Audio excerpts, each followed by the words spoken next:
Hey everybody, welcome back. Stephen here from Northwest Small Batch Brewing. It's Single Malt Sunday. Thanks for joining me on this very hot, at least it's hot here, Sunday afternoon. This is the Port 10, Bruichladdich. Sorry, not Port. I always call it the Port 10. It's the Bruichladdich Port Charlotte 10, heavily peated whiskey.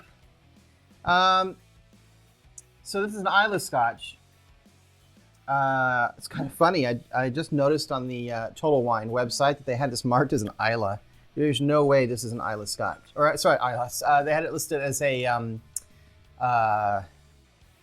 what you call it? Well, anyway, a different region than Islay, and there's no way they had Speyside. They had it listed as Speyside. Obviously, it's not a Speyside. I didn't realize I was kind of low on this this whiskey. A little low. I'm trying to see. It's hard to see through. Not too bad. A quarter. Anyway, this bottle reminds me, because it's like a green-colored bottle. It reminds me of like the Tanqueray gin bottles. It's interesting. Anyway, let's get into it, shall we? So this is a beloved whiskey. Boy, I have so much I want to talk about when it comes to that. This is obviously an Islay whiskey. It's heavily peated. For the nerdy stuff, I think it's 40 parts per million when you're talking about the peat smoke. But if you're a whiskey connoisseur, you know that really doesn't mean anything, because peat smoke dissipates over time. And so that parts per million, it's hard to equate that with peatiness. What else can I tell you? 50% ABV. All right. Here's the deal. Here's why I think people like this whiskey. It checks a lot of boxes on paper. Okay. For example, the 50% ABV. Whiskey connoisseurs like a little bit higher ABV whiskey. It gives you a little bit more flavors to work with, and you can always proof it down if you want. It's non-chill filtered. That checks a box for a lot of people. It has no coloring added. That checks a box for a lot of people. So it hits all these, check boxes that people want in a whiskey. Background on this, it is 65% first fill American whiskey oak barrels, and then 10% second fill American whiskey oak barrels, and 25% second fill French oak wine casks. No sherry. I mean, you definitely smell the peat on the nose. I think with most peated whiskeys, that's pretty prominent.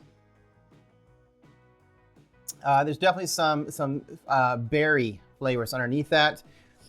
You have to kind of get around that smoke, and my allergies are just out of control today, so it's not helping. But I would say it's definitely not as heavily. I know they call it heavily peated, but you can't say it's heavily peated if you're comparing it to a Laphroaig or an Ardbeg. It's just not at that level, peatiness.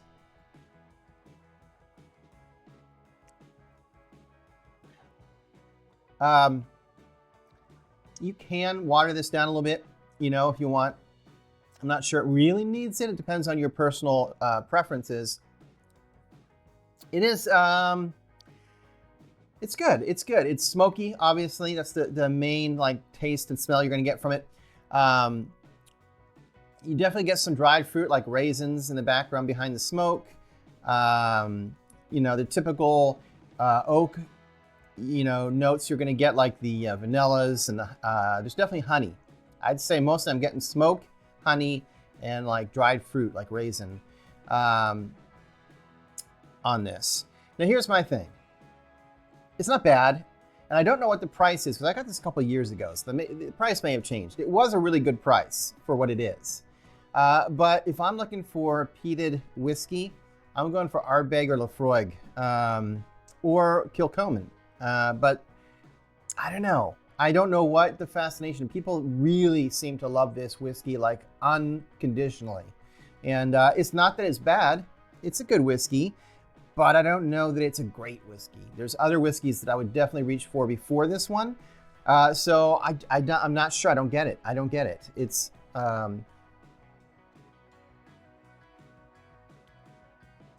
yeah, it's good. Definitely some sweetness. Like I say, for me, it's a honey sweetness.